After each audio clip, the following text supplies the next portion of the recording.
Two children were locked inside the safest fortress in England, and that is exactly why they never came out. There was no battle, no escape, and no grave, only silence inside the Tower of London. They were 9 and 12, old enough to know they were afraid, yet too young to understand why. For more than 500 years, England has argued about who killed the princes in the tower. But almost no one asks the more dangerous question: what if the truth was hidden on purpose? To understand how two princes could vanish without a trace, we must go back to the moment England lost its king. Because the mystery of the tower did not begin with the children. It began with a death. In April 1483, England did not fall into chaos. And that is what made the danger invisible. King Edward IV died suddenly at the age of 40. There was no battlefield, no rebellion, no public crisis. The court moved with calm efficiency. The bells rang, the rituals were observed. To the outside world, the kingdom appeared stable. But power does not disappear when a king dies. It changes hands. Edward IV had ruled for over 2 decades. He was not universally loved, but he was feared, respected, and above all, present. His authority held together a fragile balance between noble families that had spent a generation tearing England apart in civil war. With him gone, that balance vanished overnight. The crown passed to his eldest son, Edward, only 12 years old. A child could wear a crown, but a child could not command obedience. By law, England had prepared for this moment. A council of trusted men was meant to govern until the young king came of age. On paper, the system was orderly, legal, and reassuring. In reality, it created a vacuum, one filled not by law, but by ambition.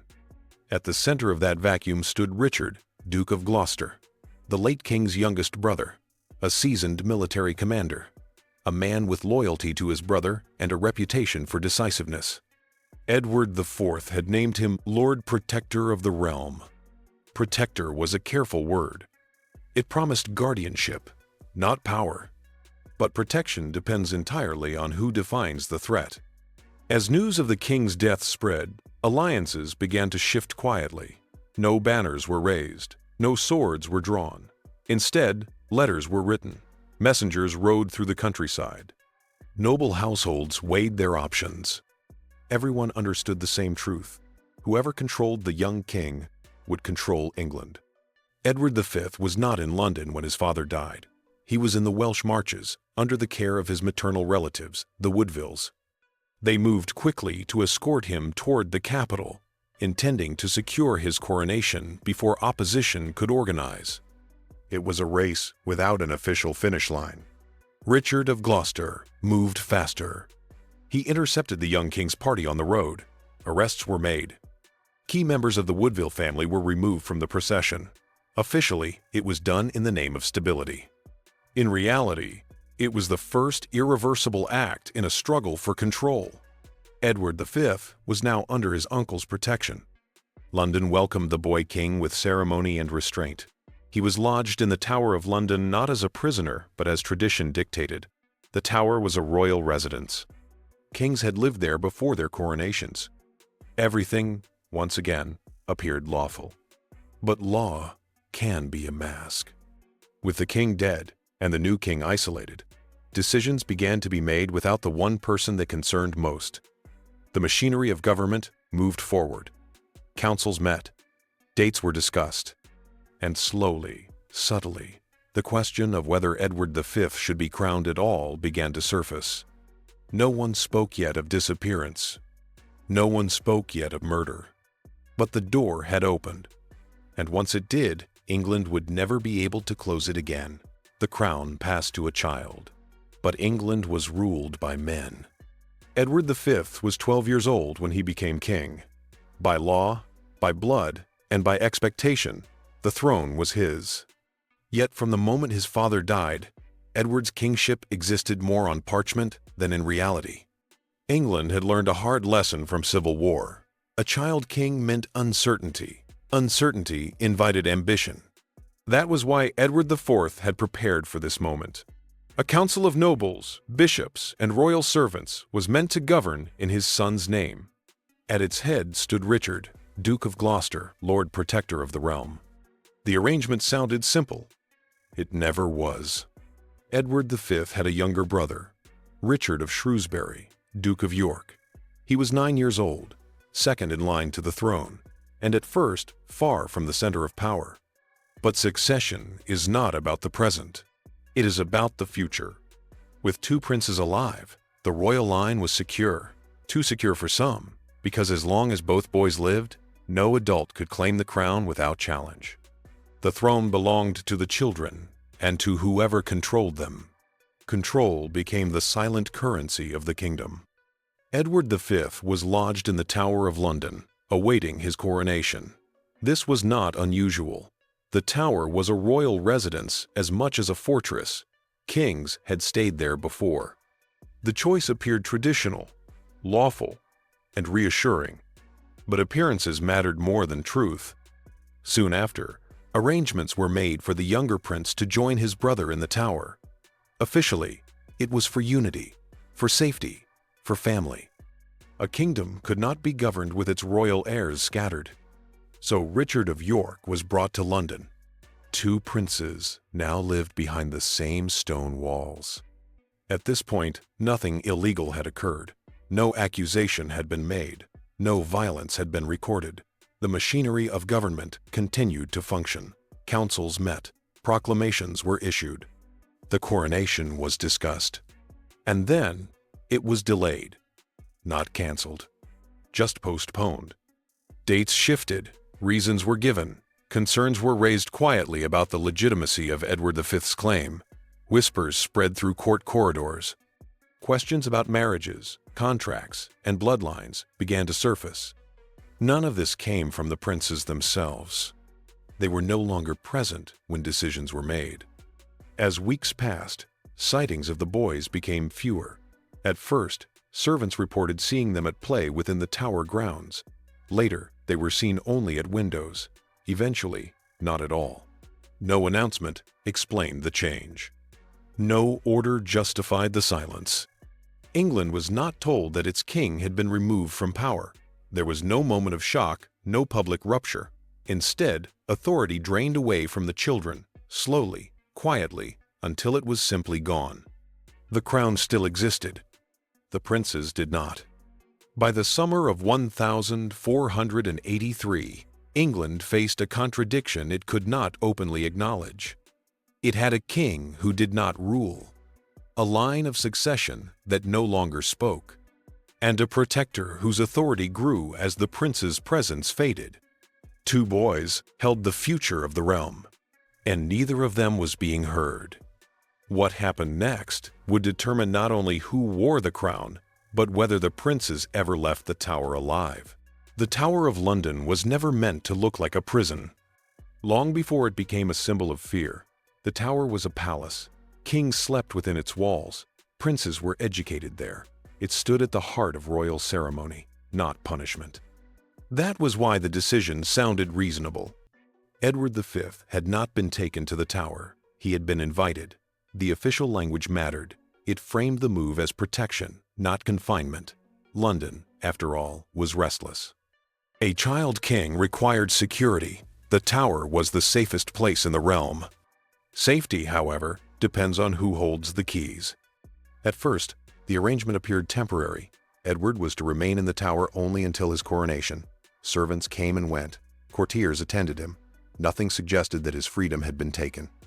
But the road to the Tower did not end at its gates. Soon, pressure grew for the younger prince to join his brother. Richard of Shrewsbury was 9 years old and still under the care of his mother. Removing him from sanctuary required careful handling. No force was used, no public order was announced. Instead, persuasion did the work. The argument was simple. Two brothers should not be separated. England needed to see its heirs together. Their safety depended on unity. The Queen reluctantly agreed. Richard of York was escorted to the Tower. With that journey, something changed. The Tower was no longer a waiting place. It became a holding place. The legal groundwork was immaculate. Every step could be justified. The princes were not imprisoned. They were guests of the crown. They lived within walls that had always belonged to kings. But control had shifted. Once both boys were inside the tower, access became selective. Messages were filtered. Appearances were managed. The princes were seen, but only when allowed to be seen. From the outside, nothing looked wrong. That was the most dangerous part. In council chambers, discussions took on a new tone. The urgency of coronation faded. Instead, questions began to surface about legitimacy, inheritance, and ancient laws that few truly understood. These questions did not originate with the princes. They originated around them. The tower made this possible. Within its walls, time could be stretched, decisions could be delayed, silence could be maintained without explanation. No one had to declare that the princes were being removed from power. Their absence spoke for itself. As days turned into weeks, the boys became less visible. Reports placed them inside the tower grounds, then behind its windows, and eventually nowhere at all. The transition was gradual, so gradual that no single moment could be identified as the point of no return. And that, too, was deliberate. Because the tower did not erase the princes, it isolated them. The road that led Edward and his brother to the tower was paved with legality, tradition, and calm language. There were no chains, no guards dragging children through gates. Just closed doors.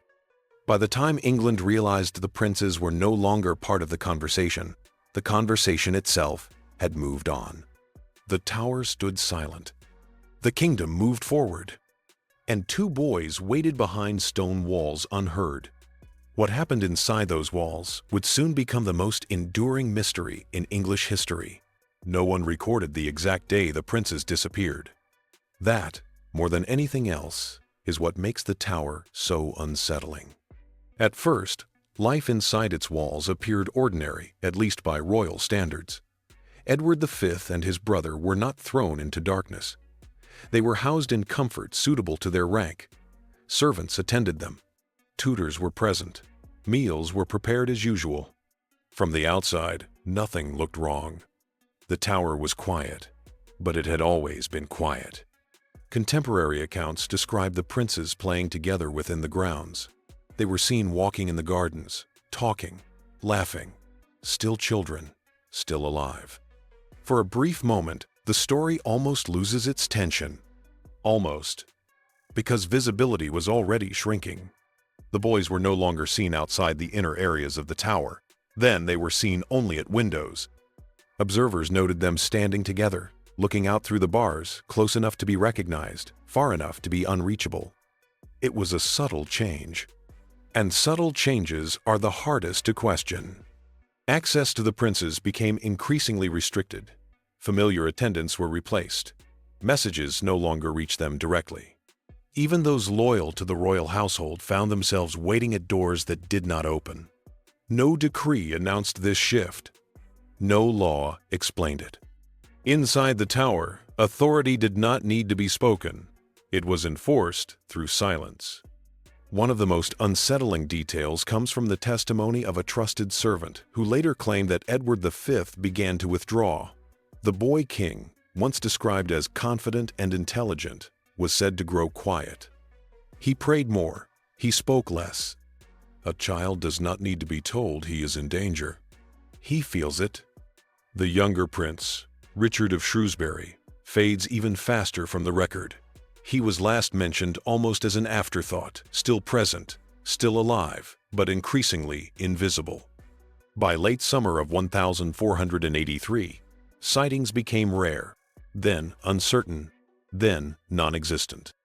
There was no announcement of illness, no report of death, no mourning. The tower simply stopped offering answers. This absence is not accidental. Medieval England was not careless with royal deaths, especially not with children of the crown.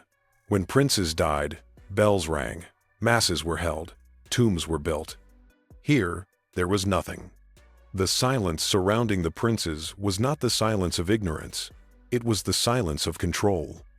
Inside the tower, The boys had no voice. Outside the tower, no one was permitted to ask.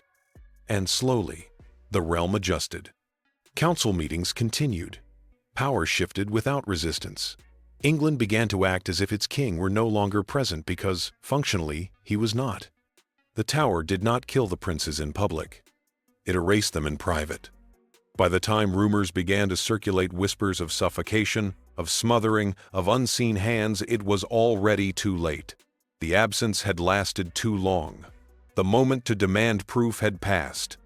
What happened inside those stone walls remains unknowable in detail. But one fact is undeniable. The princes were alive inside the tower. Until they were not.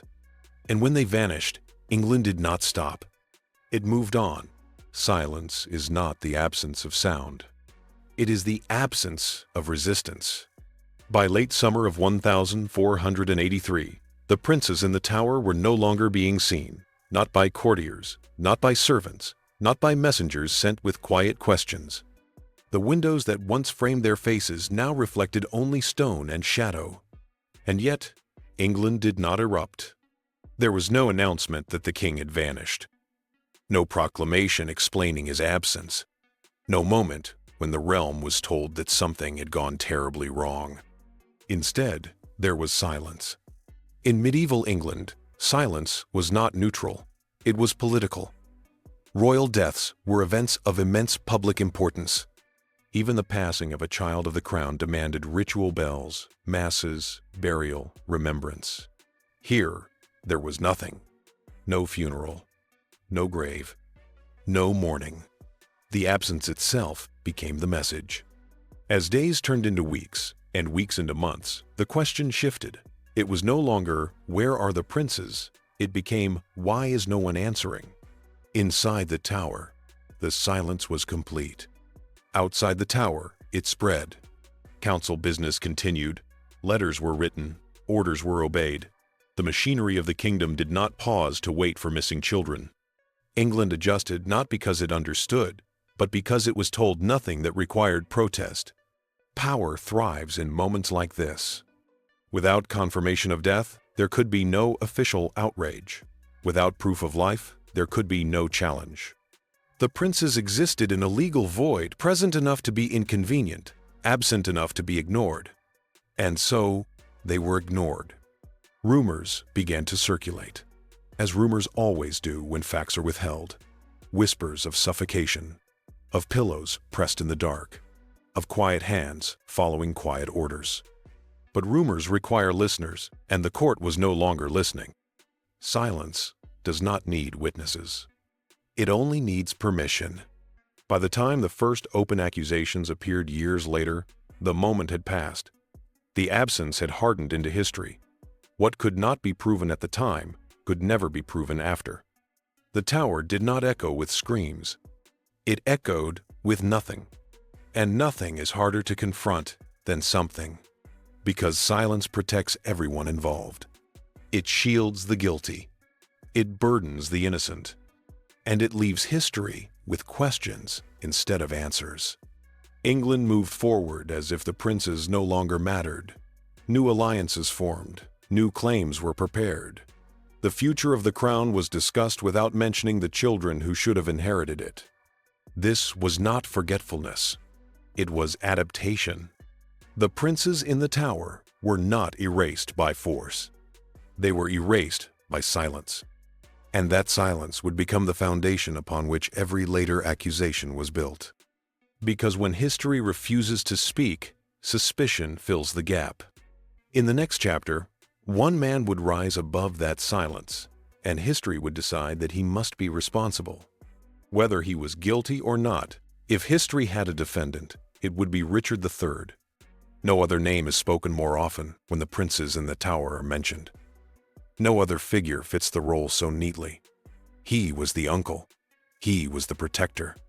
And within months of the prince's disappearance, he was king. To many, the case seems obvious.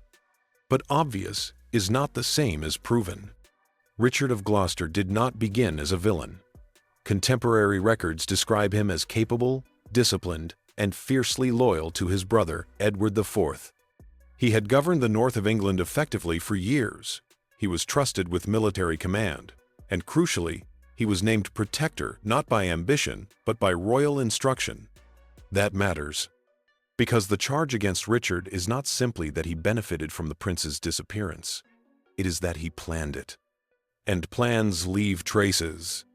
Richard's rise to the throne followed a legal path. The claim that Edward V was illegitimate rested on an alleged pre-contract, an earlier marriage of Edward IV that invalidated his children's right to inherit.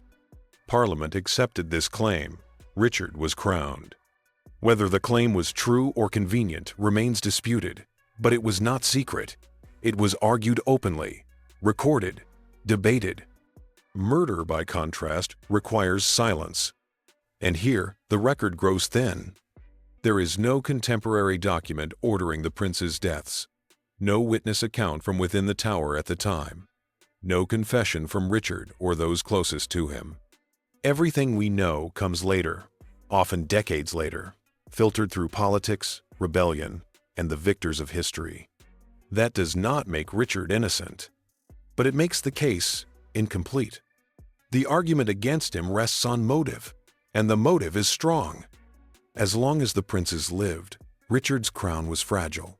Their existence represented an alternative future, one that could be revived by any rebellion, any rival, any foreign power seeking influence. Eliminating them would remove that threat permanently. But motive alone does not commit a crime. Opportunity is the second pillar of accusation, and Richard had it. The princes were under his authority. The tower answered to him. If an order had been given, it would have moved quietly and efficiently. That possibility cannot be dismissed. Yet there is a contradiction at the heart of the accusation. If Richard had ordered the murders, why leave the bodies unaccounted for? Why allow rumors to fester? Why risk becoming history's most infamous uncle instead of staging an undeniable conclusion, an illness, an accident, a burial? Richard ruled for only 2 years. During that time, he faced rebellions. He sought legitimacy. He traveled the kingdom personally to secure loyalty. Public outrage over murdered princes would have weakened him irreparably. And yet there was none. This absence cuts both ways. It can suggest secrecy, or it can suggest that something else was at play. Much of Richard's monstrous reputation comes not from his own lifetime, but from the reign that followed. Henry Tudor, who defeated Richard at Bosworth, had every reason to blacken his predecessor's name. A villainous Richard made a heroic Henry easier to accept. Later still, William Shakespeare would seal the image forever crooked, ruthless, inhuman. But Shakespeare was not a historian. He was a playwright, writing for a Tudor court. When the noise of propaganda is stripped away, what remains is an uncomfortable truth. Richard III may have been capable of murder, but the evidence that he committed it is circumstantial. He stands accused not because history proved his guilt, but because history needed someone to blame. And when 2 children vanish without a witness, suspicion will always find the man who benefited most. Yet Richard was not the only one who benefited. In the next chapter, we turn away from the familiar villain and toward the hands history prefers not to examine. When the princes in the tower vanished, Richard III became the obvious suspect. But obvious suspects are not always the only ones with motive, and rarely the only ones with opportunity.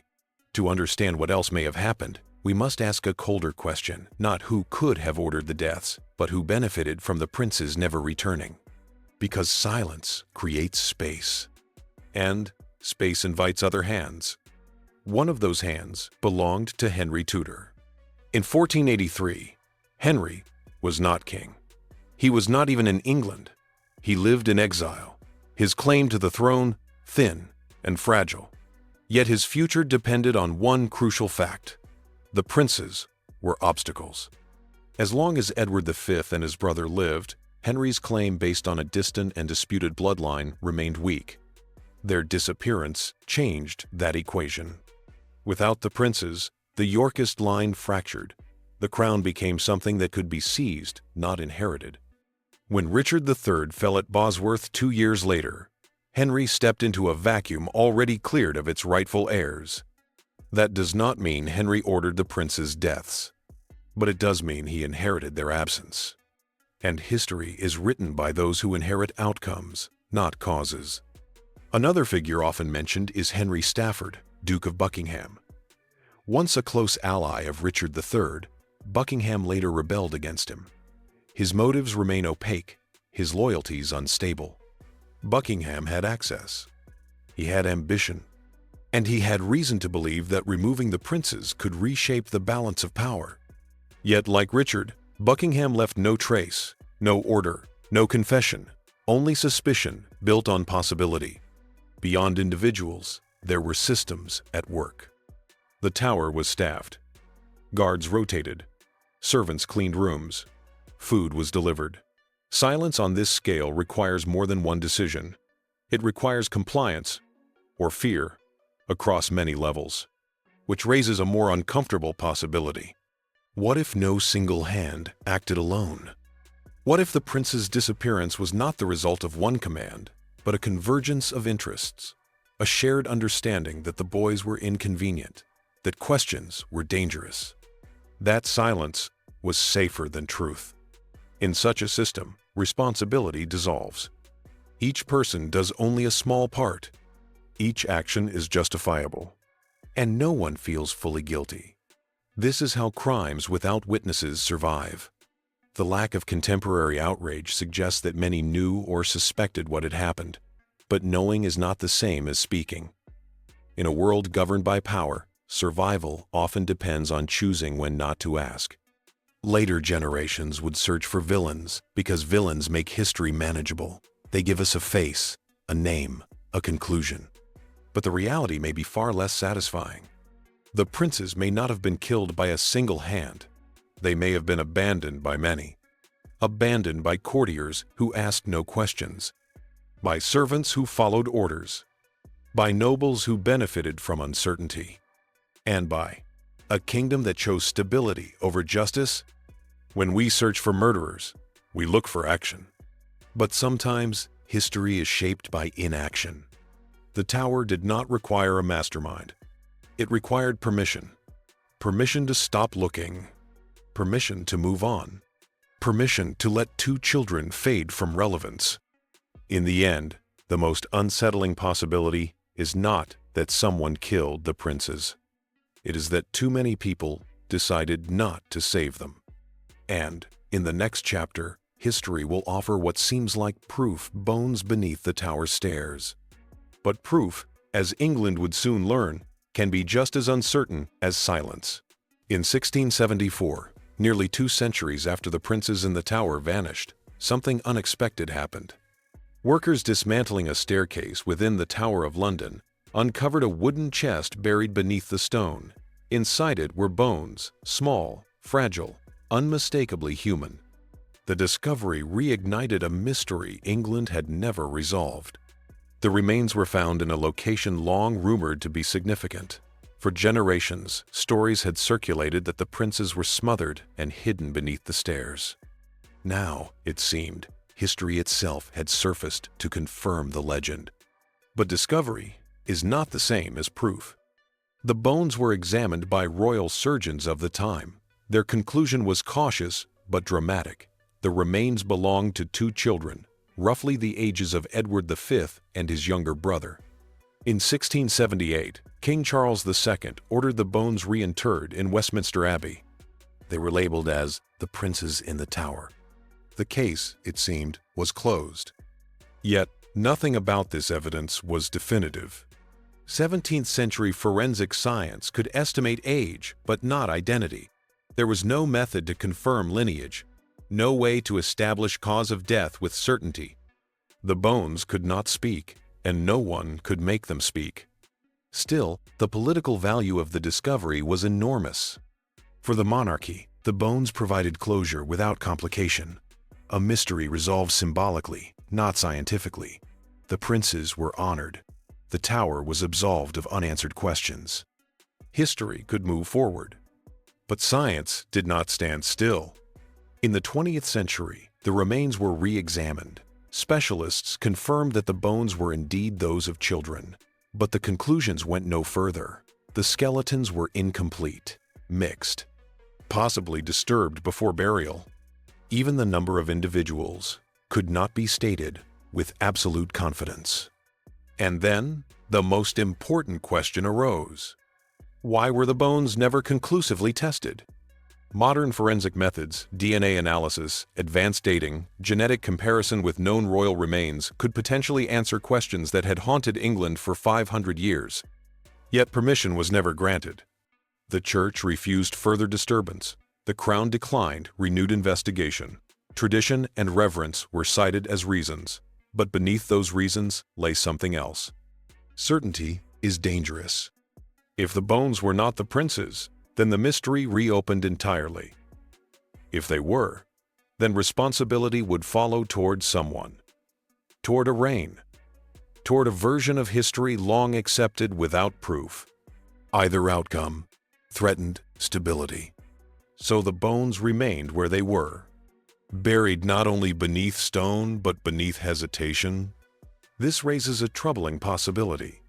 The bones beneath the stairs may be evidence, or they may be misdirection. A coincidence embraced because it offered relief. History is full of moments like this. Moments where an answer appears not because it is true, but because it is convenient. The remains give us something tangible, something to point to, something to stop the questions. But they do not tell us what happened inside the tower. They do not tell us who acted. They do not tell us why silence followed. In the end, the bones beneath the stairs did not solve the mystery of the princes in the tower. They only reminded us how much we still do not know, and perhaps more importantly, how much we have chosen not to uncover. Because the greatest gaps in this story are not beneath the ground. They are in the records. History is often judged by what it records, but power is revealed by what it chooses to omit. When we search for the princes in the tower, we search through chronicles, letters, proclamations, and accounts written by those closest to power. And again, we encounter the same problem. The records stop speaking. There is no official announcement of the princes' deaths, no order committing them to permanent confinement, no record of illness, no burial entry. No moment where the kingdom is formally told that its rightful king no longer exists. This is not accidental. Medieval governments documented relentlessly. Land transfers, marriages, deaths, even minor disputes were written down with care. Silence at this level signals not ignorance, but control.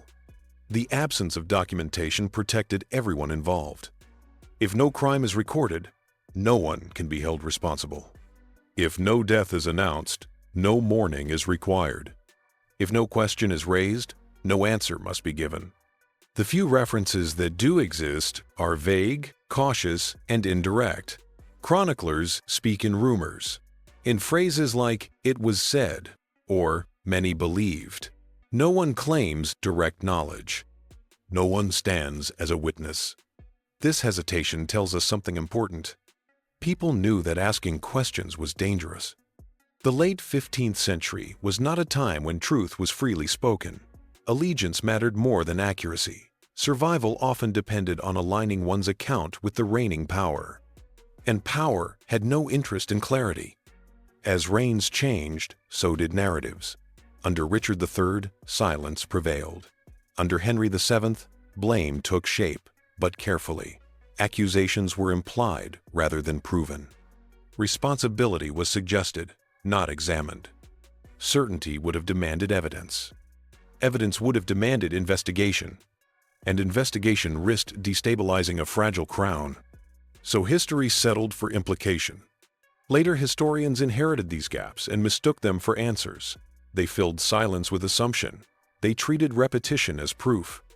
But repetition is not evidence. It is convenience. One of the most striking features of this case is not disagreement, but agreement to stop looking. Generation after generation accepted that the truth could not be known, and that perhaps it should not be. This resignation became part of the record itself. And yet, When we examine what survives, a pattern emerges. Every moment that required accountability is missing. Every document that would assign responsibility is absent. Every voice that could speak plainly falls silent at the edge of danger. The records do not tell us who killed the princes, but they tell us something else. They tell us that someone did not want that answer written down. Because records are not neutral. They are curated, preserved by those with authority, discarded when inconvenient, shaped to protect stability. In this case, stability mattered more than justice.